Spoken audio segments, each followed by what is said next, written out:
I guess we'll start. Hello, we are Sneva. So first we're going to just introduce ourselves to you. My name is Christopher Crimmins. I've been in games now for about 10 years. I've kind of released over 20 different types of products or projects over that time.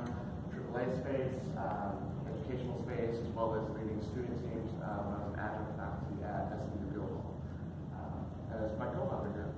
Hello everyone, bonjour.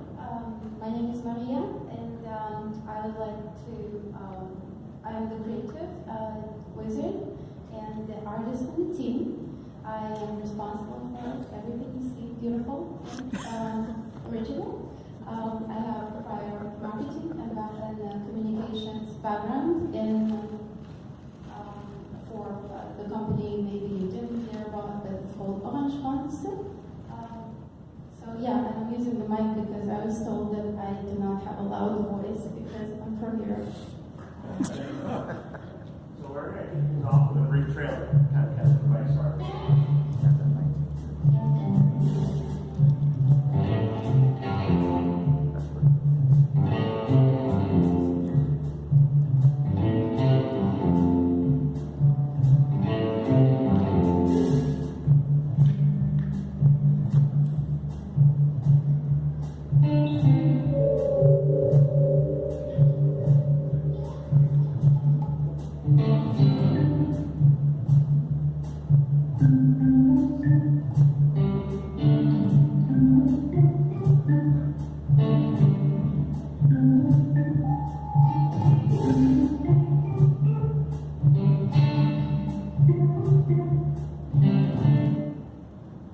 So we've been working on this game we're very early prototype. We've been working for about 2 months part-time.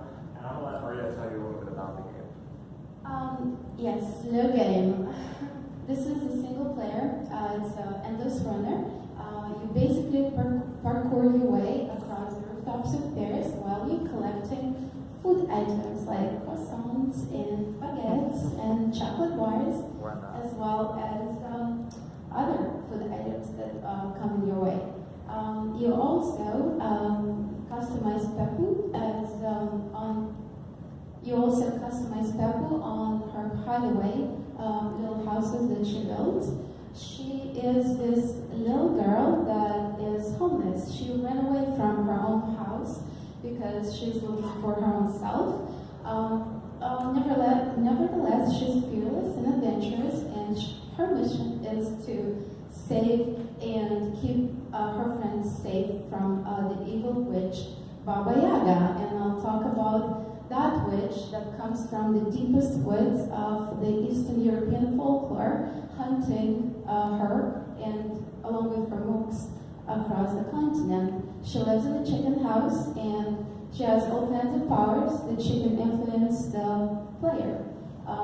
She brings a lot of evil, she brings a lot of uncertainty, but basically that means the fears that's haunting Pepu while she's experiencing a huge cultural shock.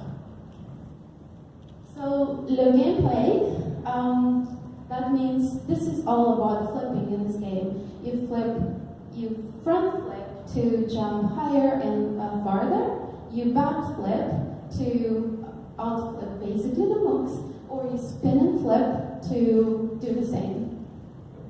You can also interact with the environment on things like hooks, baskets, wires, all different kind of cool ways to get around the city of Paris. That brings us to our next big thing, which is le flip. Le flip is where Pepu actually flips the entire world of Paris around. So what was formerly a building that she was running along the roof of will now flip and morph and become, she's running on the sidewalk, or things will float in the sky. So she actually transforms the environment and makes things change to fit. So she can escape it and fit through the world.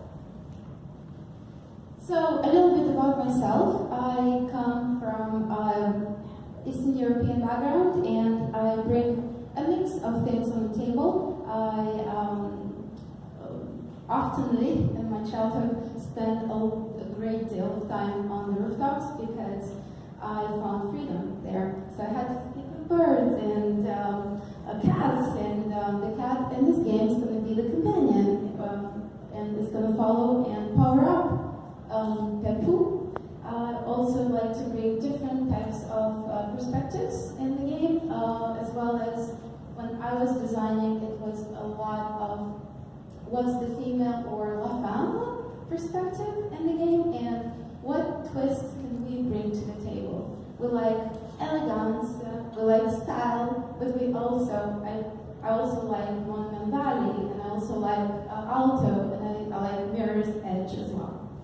So, not least, we would love to share our friendship session, and that comes from also my childhood.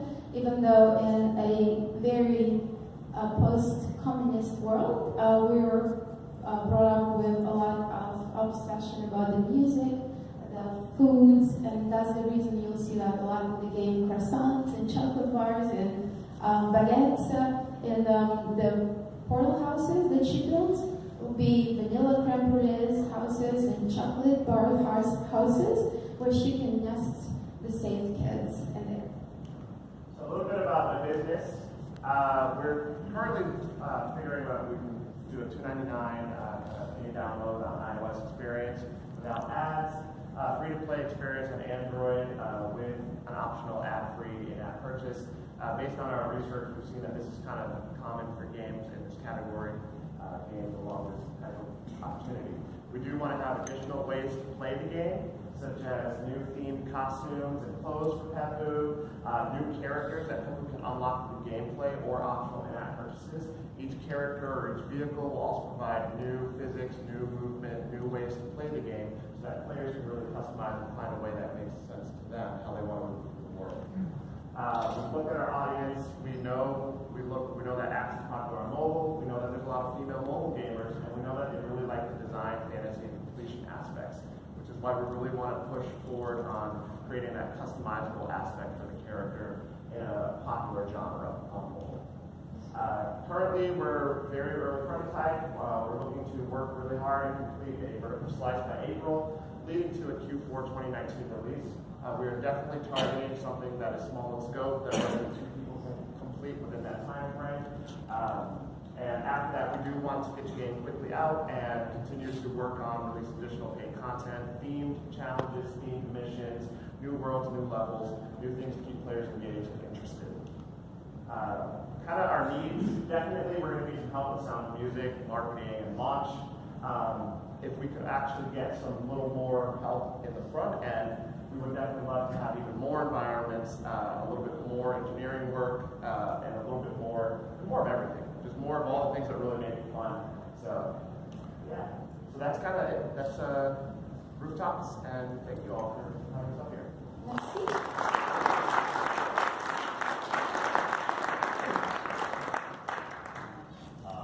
first question is going to be, how do you guys choose paid over free-to-play for the next game?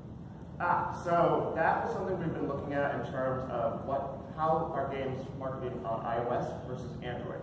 So what we've noticed is that kind of runners or more story-driven kind of games that appeal to the demographics we're targeting tend to be in that $2.99, $1.99 to $2.99 paid range on iOS and free-to-play on Android. So we're really looking at things like Ultimate Odyssey, Ultimate Adventure, Monument Valley, games at that level. And that's the kind of pricing structure they tend to adapt. On mobile, how do you plan to take advantage of that platform? So we definitely want to tap into the different ways. We plan for the game to not necessarily be something where you're sitting down and playing for hours on end. We want this to be that experience that anybody can kind of pick up and play, especially with a female demographic in mind. One of the things we've even done is slow down the gameplay so it's a little more tactical, a little more strategic, even though it is an action runner. So Pepu moves a little bit slower than you would see in other endless runner type games, but that allows the players to kind of think about the decisions that they want to make when they're tapping the screen or swiping to input actions for Pepu. I love the fact that you want to appeal to the female audience. When you make games, you want the world experience, and you can't get off if you want to population. But I'm curious to know what you think makes this female-centric, because to me this is something that appeals to pretty much everybody, other than having a female protagonist and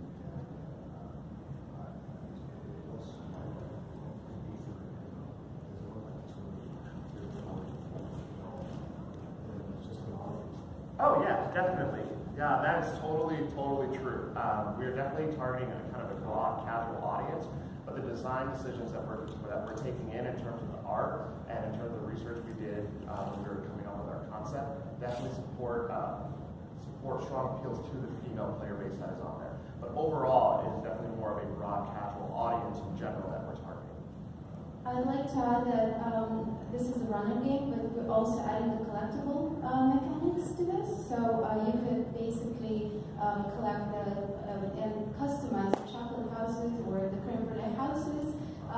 So that adds to whatever interests the female usually tend to have. That's when we combine those things together. For every Fallout shelter, where you're designing your Fallout base, there are That's my favorite.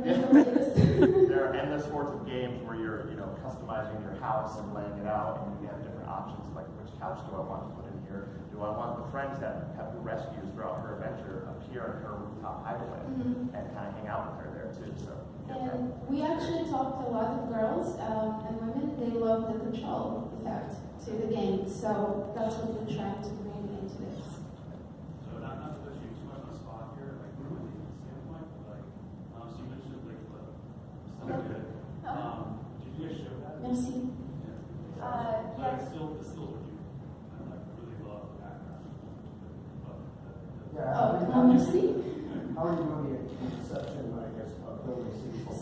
So I'm so happy you brought this up because Inception, and that's one of the movies that actually we looked at as inspiration. We're using different types of flips here, and maybe we can restate it. We have camera flips, which imitates a 360 degrees flip, as well as particle effects kind of flip, where you get sucked into and thrown back into the level, basically.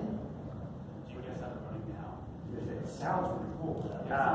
Yeah, so right now we've prototyped out a basic transition that uses a 180-degree camera flip trick to kind of teleport the player and hide it. We've looked at some French cinema that really another inspiration really cool is a little short on Amazon. It's about this girl in Paris, and she has 5-10 minutes short where she expresses her obsession about different eateries and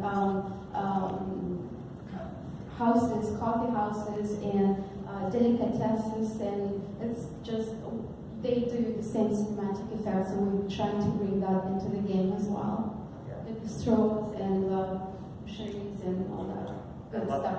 And I think that's bringing back to the female kind of content, because first of all, girls love to collect and have the control over that, as well as the elegance and the finesse of the game that I would bring into this. I think it will make a huge difference.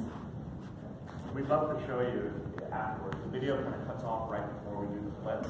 When you're just entering that portal. It went too fast for you, huh? Kind of show you what it looks like. It is a really cool, quick effect that we've prototyped out so far. And we work part-time right now, so Chris is still with a full-time job, and I have other commitments as well as freelance as a 3D and 2D artist. So we hope to go full-time, actually.